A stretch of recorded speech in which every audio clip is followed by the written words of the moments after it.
¿Cómo les va? Buenas tardes. En este panel nos vamos a hacer una pregunta de cómo hacemos mejores organizaciones, cómo las hacemos más eficientes, cómo las hacemos más ágiles, cómo las hacemos más horizontales. Hoy tenemos tres grandes exponentes de diferentes verticales. Tenemos empresas de tecnología, tenemos empresas de retail, tenemos empresas de sistema financiero. Pero lo más importante de todo es que tenemos números uno conversando en casos súper interesantes que ya implementaron en sus organizaciones. Y acá es donde tenemos que aprovechar. Vamos a comenzar con Fabián. Pero lo que les pido es, para arrancar, que nos cuenten en qué áreas, en qué zonas empezaron a implementar una manera de liderar distinta, una manera de empoderar equipos distinta, y cómo lo hicieron en sus organizaciones. Fabi, por favor, contanos qué es lo que están haciendo en Banco Galicia. A ver, capaz que es interesante pensar por qué los bancos hicieron esto, ¿no? Y lo hicieron por la fuerza, lo hicieron porque en el mundo aparecieron las fintechs que a veces emprendedores en el garage de la casa podían desarrollar aplicaciones que hacían las cosas más rápidas, más simples para el cliente. Y eso fue un fenómeno que apareció en todo el mundo y a partir de ahí aparecieron los bancos tratando de transformarse. Un banco era una gran organización de sistemas, otra de organización, el área de control, el área de impuestos, todos determinando cómo iban a ser los procesos. Entonces, para cambiar algo era una complejidad enorme. Y básicamente, yo digo, hubo que transformar todo, hubo que hacer todo de nuevo y parecernos a los que nos estaban sacando mercado.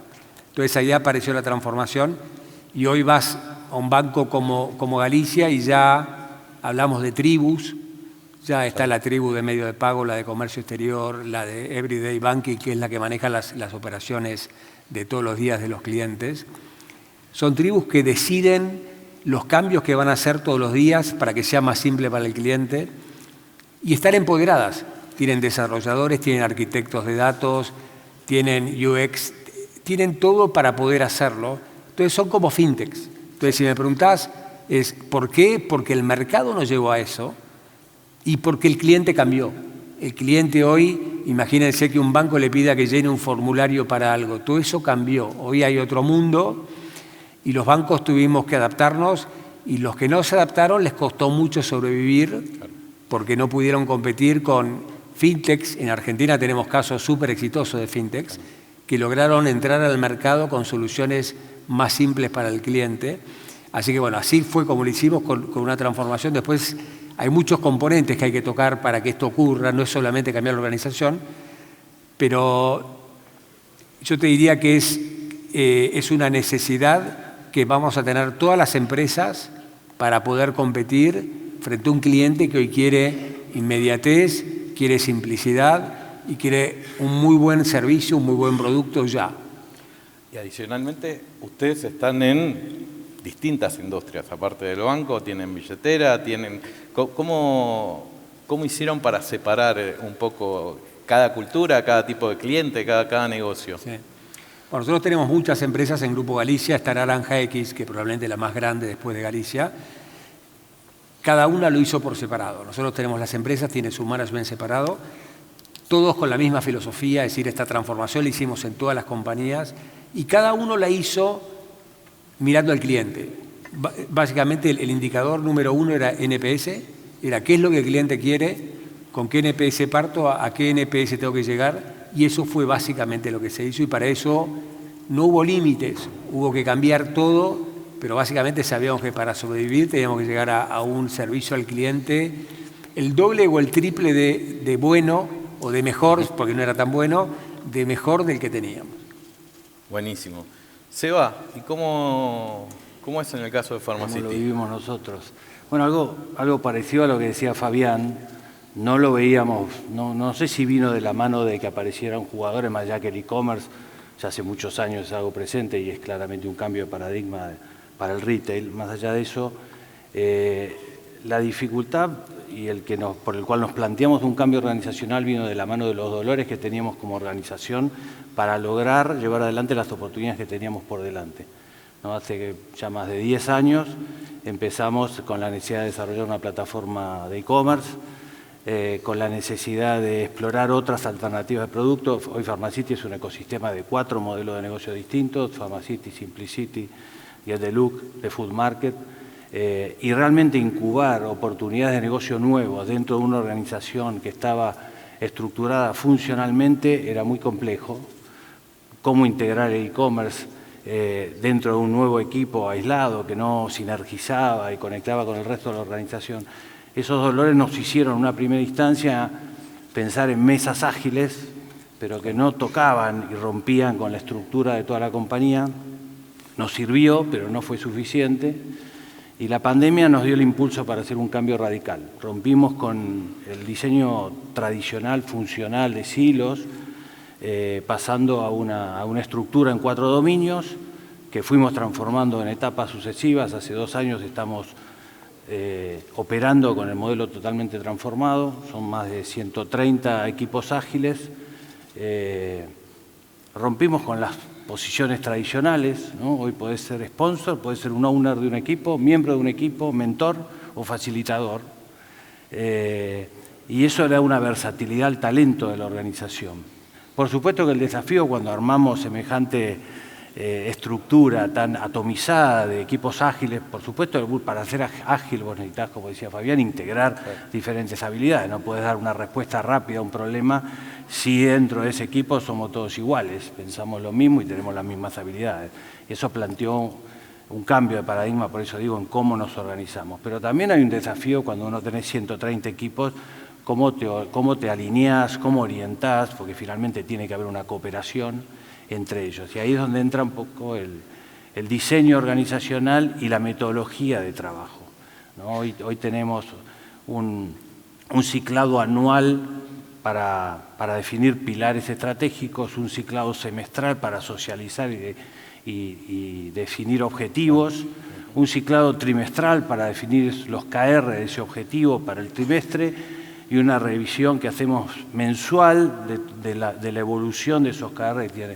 O sea, hay una estructura metodológica de trabajo que le da de alguna forma consistencia y coherencia para que estemos todos. Y es fundamental el sentido de propósito que cada uno tiene de los equipos, ¿no?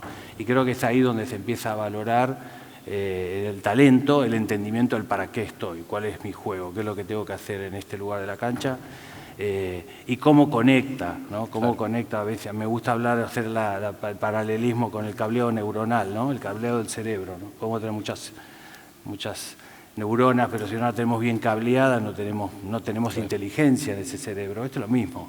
Acá hay una red neuronal de células que tienen un fin y un sentido de pertenencia y un empoderamiento para llevar adelante cosas, pero si no lo cableas en un sistema que te permita darle consistencia a los objetivos que buscas con el negocio, obviamente puedes estar haciendo esfuerzos un poco improductivos, ¿no? Bien, gracias. Astrid, ¿cómo es en TikTok? ¿Cómo lo estás manejando? ¿Cómo han sido estos últimos años? Bueno, primero, gracias. Estoy feliz de estar acá, de que seamos tantas personas pensando en las organizaciones que ya no son del futuro, sino que son del presente.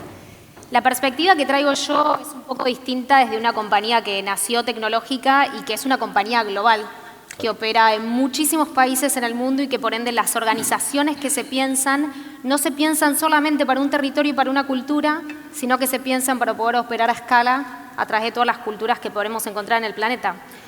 En ese sentido, como una empresa de tecnología, creo que nosotros tenemos algunas grandes diferencias. La primera es que en tecnología es muy típico encontrar los equipos de producto y tecnología muy separados de los equipos de negocio o ventas. En TikTok estamos haciendo un cambio por primera vez en el que ambos equipos van a converger bajo un mismo liderazgo. Esto es en búsqueda de lo que muchas veces muchos pueden vivir como que pasan más tiempo en la interna de la compañía que en la externa. Esto lo que genera es que desarrollemos un producto que está mucho más alineado con las necesidades de nuestro cliente y mucho menos alineado con las hipótesis internas que una compañía puede tener sobre lo que ese cliente necesita.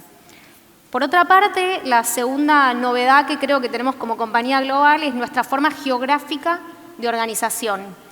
Compañías globales tienden a tener a la región de Latinoamérica bajo el eje Américas, Canadá, Estados Unidos, Latinoamérica. Creo que muchos pueden empatizar con esa organización. Nosotros estamos iterando un modelo en el que Latinoamérica está con Medio Oriente, África y Asia. Son países que tienen mucho más en común y mucho más para aprender los unos de los otros que en otro tipo de organizaciones. Hoy en día países como Argentina tienen muchísimo para aprender de un país como Japón, por ejemplo. Entonces, lo que buscamos es generar esa escala y generar esos aprendizajes cruzados entre países. En lo que respecta a Argentina especialmente, lo que nosotros hacemos es una bajada de esa organización a las lógicas de nuestro territorio. Y como compañía de tecnología sabemos una sola cosa ciencia cierta y es que vamos a cambiar y vamos a mutar todo el tiempo.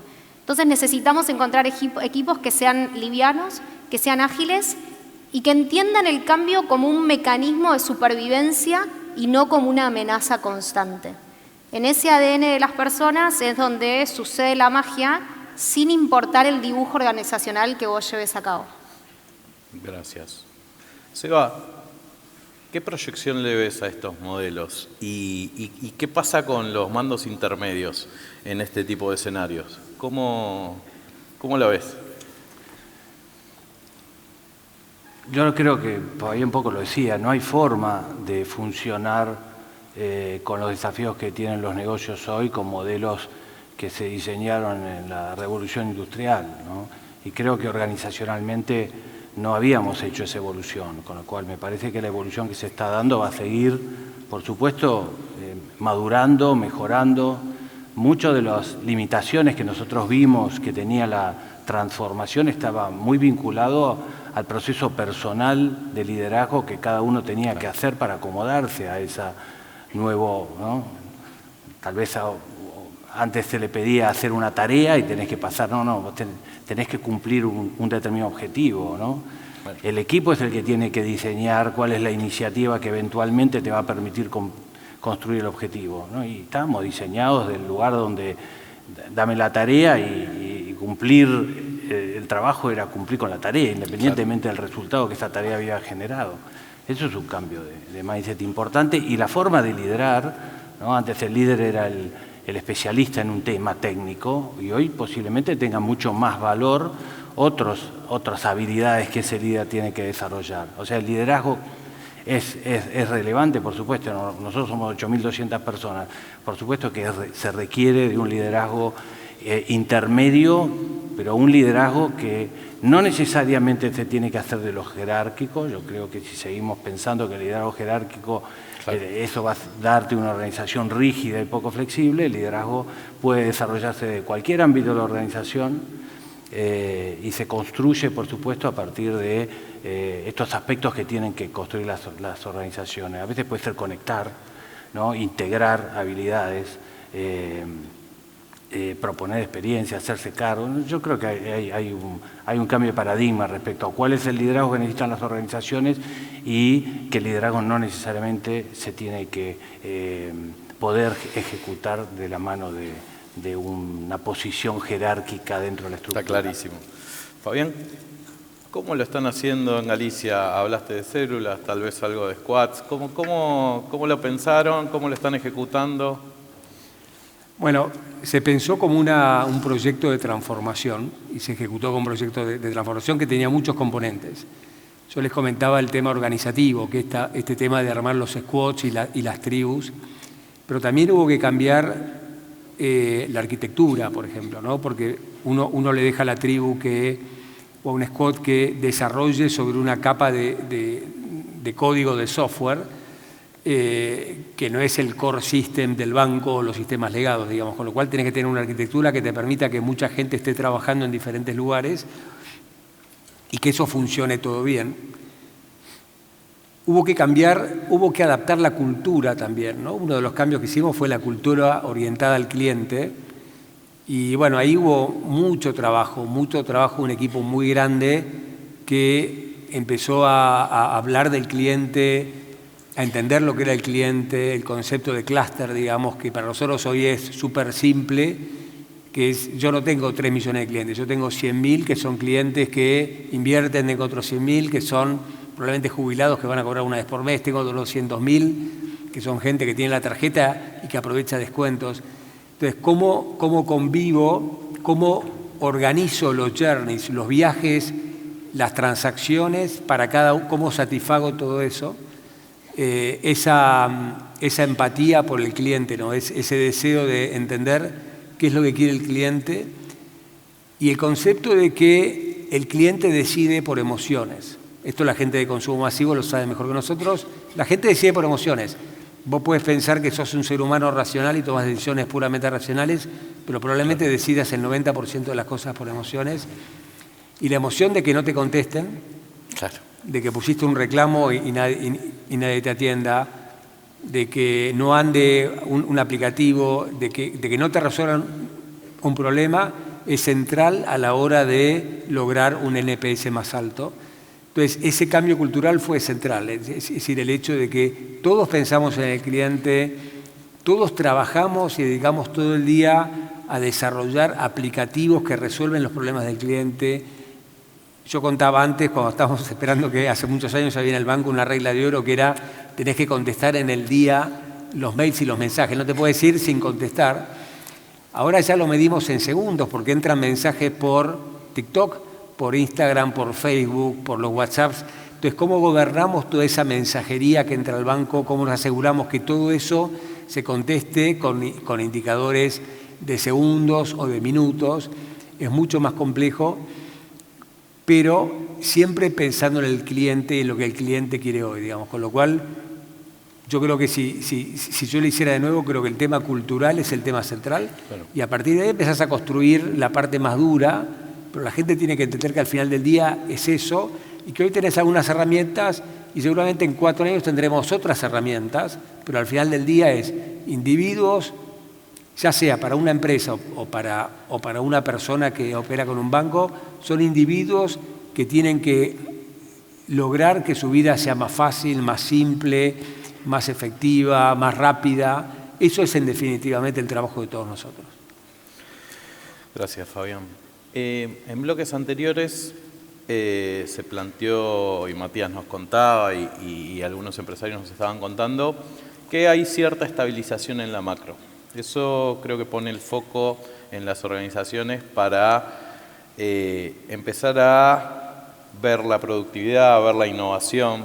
¿Cómo hacen ustedes, Astrid, para empezar a mirar innovación, mirar productividad y hacerlo hacia adentro de la organización? Para nosotros, como empresa de tecnología, la innovación está en nuestro ADN. No sabemos hacer otra cosa que no sea innovar. Entonces, tal vez si les corro un poco la cortina de cuál sería como nuestra fórmula secreta para que eso suceda, creo que se puede dividir como en 3 grandes cosas. La primera es aprender a que no todo va a salir bien y que haya cosas que no salgan bien son parte del proceso hacia el éxito. Es imposible venir con una idea que sea ganadora desde el momento 0 sin tener que después iterarla. Entonces, el sesgo hacia la acción y el actuar y el iterar en una compañía de tecnología son críticas. Pueden ver productos nuestros de cara al consumidor y de cara a las marcas que lanzamos, que iteramos, que sacamos del mercado, etcétera, con altísimo nivel de velocidad y recolectando los aprendizajes. Entonces, esa cultura es crítica. La segunda parte para que eso suceda es la vulnerabilidad, ¿sí? Es muy normal hoy en día encontrar personas con roles ejecutivos que lideran con el diario Irigoyen, que todos sus líderes le dicen lo que quieren escuchar, que no les dicen la verdad y donde no hay lugar para realmente traer nuevas ideas a la mesa. Yo creo que ese es la principal amenaza para la innovación en cualquier compañía. La gente tiene que poder hablar, sentirse vulnerable, fracasar y no sentir que tiene que decir lo que el otro espera escuchar. Y la tercera parte relacionada con eso tiene que ver con, como líder, poder ejercer una escucha activa. No estar escuchando para responder, sino realmente tratar de liderar con curiosidad, con preguntas y con cuestionamientos que permitan que las ideas afloren y que salgan a la luz. Porque estoy seguro que en todas las reuniones todas las personas, y que si les pregunto al público, todos ustedes alguna vez no han dicho una idea en una reunión o en una mesa por miedo a que esa idea no esté a la altura de las circunstancias, por miedo a que esa idea sea rechazada, etcétera, etcétera. Entonces, ¿cómo creamos ambientes donde las personas puedan traer esas ideas a la mesa y donde todo aquel que tiene un asiento en una mesa, en una reunión, sienta casi que la obligación de hablar, de aportar y de traer una idea o de iterarla de otro? Creo que ese es el ADN de la innovación, independientemente del contexto donde esa innovación se lleve adelante. Súper interesante. Fabián, y en el caso de Galicia, y sobre todo porque ustedes a lo largo de los años fueron fusionándose, fueron agregando nuevas culturas que se sumaban a lo que ustedes ya traían. ¿Cómo lo están mirando? ¿Cómo lo están trabajando? Bueno, nosotros ahora estamos en una integración grande con la compra de HSBC, que estamos ya en la parte final, digamos. Estamos con la integración tecnológica total la semana que viene, fusión. Y realmente también ahí fue muy bueno porque tuvimos que incorporar miles de personas que se adapten a nuestra cultura. Y parece difícil cuando uno habla de miles, pero cuando esa gente se integra, 2 personas a un squad, 4 personas van a formar parte de la zona de Salta, digamos, y a trabajar con el equipo que está allá, rápidamente incorpora la cultura. Y cuando la orientación al cliente es el norte, y eso está en los KPIs, digamos, todos los KPIs de la gente tienen básicamente 3 componentes, digamos. Uno es NPS, el otro es crecimiento, porque nosotros creemos que el NPS es para crecer, digamos, no es una medición abstracta, digamos, conceptual. Si tenemos NPS alto es porque tenemos que crecer. Y después aparece el tema eficiencia, rentabilidad, pero esos son los 3 indicadores con los que todos trabajan, con lo cual eso facilita mucho. La gente entra, entiende cómo es la cultura, sabe que lo van a medir por lo que el cliente opine, sabe que también lo van a medir porque además eso tiene que generar crecimiento, porque si no genera crecimiento, algo no está funcionando, digamos. Si estamos dando un excelente servicio y va todo bien y no crecemos, bueno, hay algo que no funciona en esa ecuación. Y obviamente eficiencia, porque al final del día tenemos que remunerar a nuestros accionistas con un retorno adecuado, pero cuando los objetivos están claros, la gente enseguida entiende cómo se juega, si son buenos profesionales, y se adapta rápidamente. Gracias. Vamos a ponerle un poco de picante a la charla. Ha resurgido con fuerza la vuelta a la presencialidad en un montón de empresas y la productividad que eso genera en la empresa, en las organizaciones. Vamos a arrancar con vos, Seba, si te tiran tomatazos, cualquier cosa, primero vos. ¿Mito o realidad que la presencialidad genera un impacto en la productividad de las compañías? ¿Cómo es en el caso de Pharma? Yo no vi problema de pérdida de productividad, pero sí creo que la presencialidad tiene un valor importante en la medida que lo miramos en el mediano y largo plazo, en lo que respecta a la construcción de vínculos, a la generación de sentido de pertenencia. Hay muchos aspectos donde la presencialidad, nosotros decimos presencialidad con sentido. Nosotros estamos siendo bastante flexibles y no tenemos una política de presencialidad forzada, por decirlo de alguna forma, 3x2. Hemos sido y seguimos siendo bastante flexibles y dejamos que cada líder, digamos, con su autonomía, identifique esos espacios de presencialidad que construyen valor. Porque si es por productividad, hemos logrado excelente productividad, por supuesto acompañado de la metodología que mencionaba hace un rato. Yo creo que si no hubiésemos tenido esa metodología que permite interactuar de una forma muy concreta al iniciativo, obviamente, sin estar presente se hace más difícil. Así que yo creo que se necesitan de las dos, hay que ver en la receta cómo balancearlas para que cada uno cumpla su rol relevante. Gracias. Astrid, ¿cómo lo ves vos? Es un tema para mí súper interesante y que no hay una receta para todas las organizaciones. Creo que cada organización y cada equipo tiene que pensar en las funciones y en las tareas que cumple y qué modelo se adapta para cada quien. Te cuento el modelo que adaptamos nosotros en Argentina, que somos un equipo mayormente comercial. Tenemos un formato híbrido y creo que el kit de la cuestión está en no vivir la presencialidad como un mandato, sino como una oportunidad de crear cultura, como una oportunidad de aprender de los otros, como una oportunidad de trabajar en equipo, etcétera. Creo que nosotros como una compañía nueva, hace 1 año y medio que operamos en la Argentina, claramente necesitamos vernos para conocernos.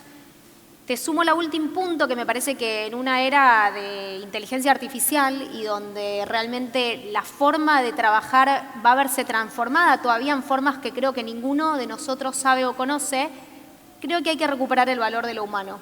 Y creo que lo humano es que somos seres sociales y los seres sociales somos con otros. Bien, gracias. No tenemos más tiempo, pero les pido que me diga cada uno un valor que les gustaría dejar para trascendencia en la compañía de cada uno de ustedes. Una palabra. Fabi. En mi caso, tengo que decir cliente, orientación al cliente. Bien. Sebas. Sentido de propósito. Bien. Astrid. Diversión. Somos una plataforma de entretenimiento. Muchas gracias. Gracias.